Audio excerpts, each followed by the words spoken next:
చారిత్రాత్మకమైన నిర్ణయాలు తీసుకుంది. అదే నిర్ణయం మన ప్రియతమ నాయకుడు ఈ రాష్ట్ర ఎన్నికల సందర్భంలో ఈ రాష్ట్రంలో కాంగ్రెస్ పార్టీ అధికారంలోకి వస్తుంది, రాగానే మేము కులగణన చేస్తామని చెప్పాడు.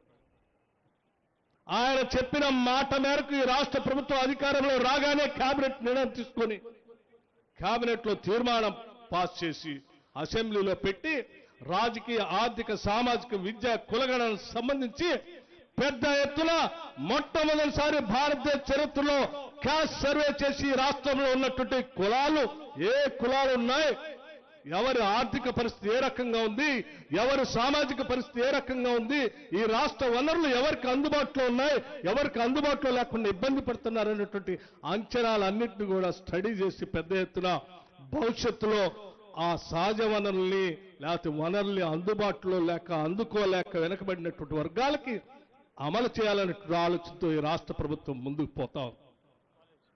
అటువంటి కార్యక్రమంలో భాగంగా ఈరోజు తెలంగాణలో చేసినటువంటి కుల గణన దేశం మొత్తానికి రోల్ మోడల్ గా మారింది. తీసుకున్నటువంటి కుల గణని కేవలం సర్వే చేసి వదిలిపెట్టలేదు, శాసనసభలో పెట్టాం, ప్రకటించాం. ఆ కులగణన ద్వారా 42% బీసీలకి రిజర్వేషన్ ఇవ్వాలని శాసనసభలో తీర్మానం చేశాం. తీర్మానం చేయటమే కాదు, ఇది దేశవ్యాప్తంగా కూడా అమలు చేయాలని చెప్పి ఒక తీర్మానం చేశాం. చేసినటువంటి తీర్మానం అమలు చేసే విధంగా పెద్ద ఎత్తున ఢిల్లీ పట్టణంలో ధర్నా చేసి అక్కడ కూడా చేయాలని చెప్పాం. ఇదేదో గాలికి వదిలేసేటువంటి కార్యక్రమం కాదు, పెద్ద ఎత్తున ఒక సామాజిక పరివర్తన కోసం మన రాహుల్ గాంధీ నిన్నగాక మొన్న జరిగినటువంటి 8-9 తారీఖుల్లో అఖిల భారత కాంగ్రెస్ కమిటీ ప్లీనరీ సమావేశాల్లో ఆయన పెద్ద ఎత్తున ఒక మాట చెప్పాడు. ఈ దేశంలో ఉన్నటువంటి సంపద మొత్తం పెద్ద ఎత్తున 90% ప్రజానికం అందుబాటులో లేకపోతే దేశ సంపదంతా కేవలం 10% మంది ప్రజల చేతుల్లోనే బంధించబడింది.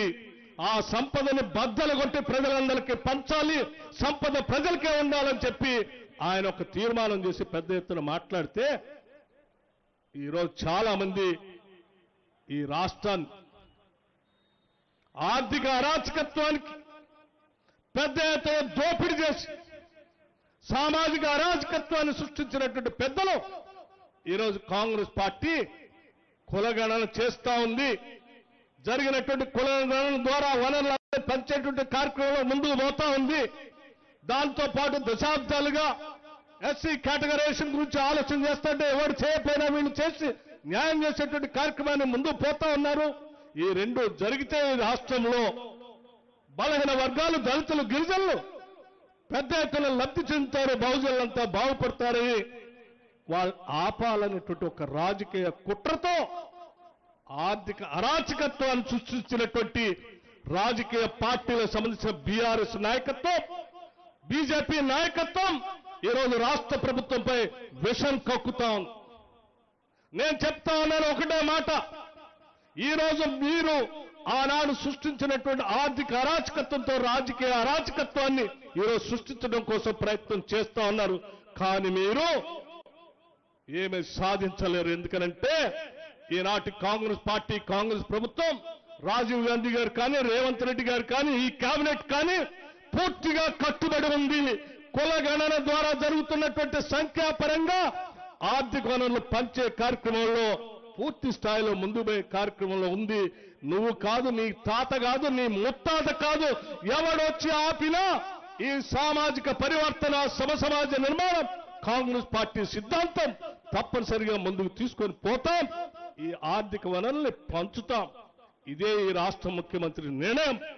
దానికి మేమంతా కట్టుబడి పెద్ద ఎత్తున మా కేబినెట్ అంతా నిర్ణయం తీసుకొని ముందుకు పోతా ఉన్నాం.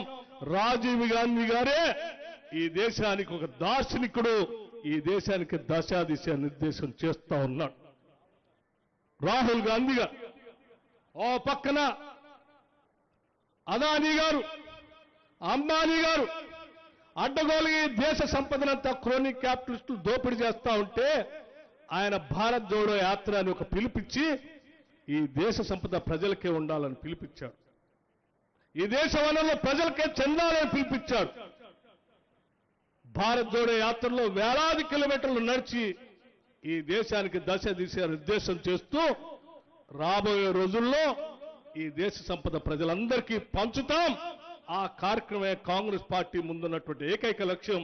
ఈ దేశ వనరులు కానీ రాష్ట్ర వనరులు కానీ ప్రైవేటు వ్యక్తుల చేతుల్లోకి ఎట్టి పరిస్థితుల్లో పోనీయమని చెప్పి ఈరోజు ముందుకి పోతూ ఆయన ఒక నినాదం ఇస్తే కొద్దిమంది కుహన మేధావులు తెలుసో తెలియక వారి మీద చాలా సంవత్సరాలుగా మాకు గౌరవం ఉంది.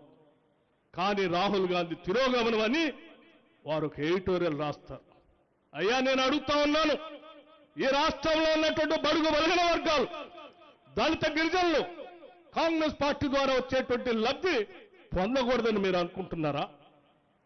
ఆనాడు పివి నరసింహరావు గారు భూ సంస్కరణలు ప్రవేశపెట్టి పెద్ద ఎత్తున అమలు చేస్తా ఉంటే భూ సంస్కరణలు ఆపితే ప్రజలు తిరుగుబాటు చేస్తారో అనేటువంటి ఆలోచనతో ఒక కుట్రపూరితంగా దాన్ని ఎదిరించలేక జయాంధ్ర అనేటువంటి ఒక పెద్ద ఉద్యమాన్ని తీసుకొచ్చారు. జయాంధ్ర అనే ఉద్యమాన్ని తీసుకొచ్చి భూ సంస్కరణలు అమలు చేసే పివి నరసింహరావు గారిని చేయకుండా అడ్డుకట్ట వేసేటువంటి ప్రయత్నం చేశారు.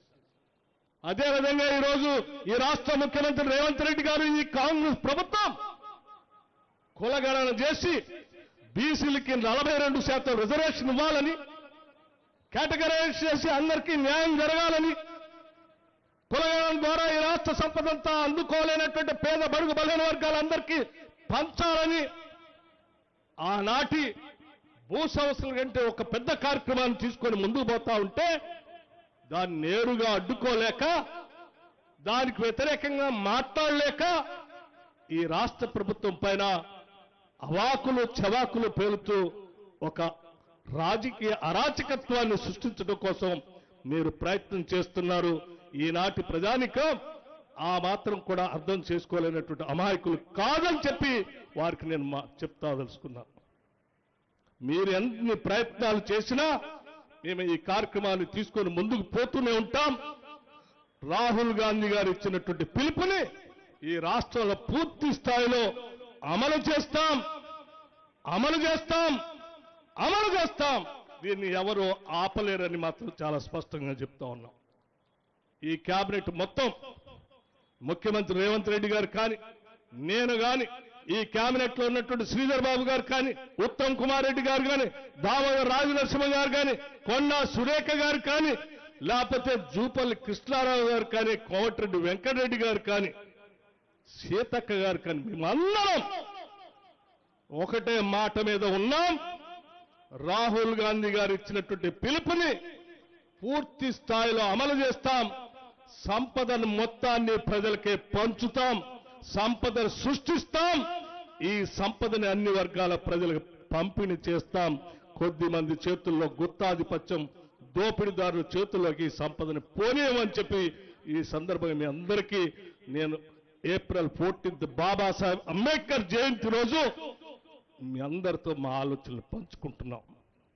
ఆ మహానుభావుడు ఈ దేశానికి భారత రాజ్యాంగాన్ని ఇచ్చేటప్పుడు పీఠికలో చాలా స్పష్టంగా పొందుపరిచాడు. ఈ దేశంలో అన్ని వర్గాల ప్రజానికానికి సమానత్వం ఉండాలని, సామాజిక ఆర్థిక అన్ని స్థానాల్లో సమానమైనటువంటి అవకాశాలు ఉండాలని అదే భారత రాజ్యాంగం ఇచ్చినటువంటి స్ఫూర్తిని మేము కొనసాగిస్తాం. అందుకే జై బాపు, జై భీమ్, జై సంవిధానం అని చెప్పేటువంటి కార్యక్రమాన్ని ఈరోజు దేశవ్యాప్తంగా తీసుకొని ముందుకు పోతా ఉన్నాం. సమస్త బహుజనులారా మీరంతా ఆలోచన చేయండి. మన కోసమే ఈ రాష్ట్ర ప్రభుత్వం జై బాపు, జై భీమ్, జై సంవిధాన్ అని ఒక నినాదం తీసుకొని వాళ్ళ కాస్ట్ సెన్సస్ చేసి ఈ కాస్ట్ సెన్సస్ ద్వారా వెనకబడినటువంటి బలహీన వర్గాలందరికీ న్యాయం చేయాలనే కార్యక్రమంతో ఈ ప్రభుత్వం ముందుకు పోతుంది. ఈ ముందుకు పోయేటువంటి ప్రభుత్వానికి కాలంలో కట్టెలు పెట్టి ఈ వ్యవస్థను దోపిడీ చేయాలనుకున్నటువంటి ఆధిపత్య వర్గాలకు సంబంధించిన 2 పార్టీలు, భారతీయ జనతా పార్టీ, బీఆర్ఎస్, అడ్డగోలుగా అడ్డపడాలని ప్రయత్నం చేస్తా ఉంది. తస్మాత్ జాగ్రత్తగా ఉండాలని చెప్పి బాబాసాహెబ్ అంబేద్కర్ జన్మదినం రోజు రాష్ట్ర ప్రజలందరికీ కూడా నేను పిలుపిస్తూ ఈ కార్యక్రమంలో పాల్పంచుకోవడానికి అవకాశం కల్పించిన మీ అందరికీ మళ్ళీ వస్తాం. శ్రీధర్ బాబు గారు చెప్పినట్టు ఈ నియోజకవర్గంలో ఇంకా కొన్ని కార్యక్రమాలు శాంక్షన్ చేసే ఉన్నాయి, భూమి పూజ చేసే ఉన్నాయి, మళ్ళీ వస్తామని కూడా మీ అందరికీ సవినయంగా మనవి చేస్తూ సెలవు తీసుకున్నాను. జై హింద్, జై భీమ్, జై భీమ్, జై భీమ్. నమస్కారం. 2 నిమిషాలు.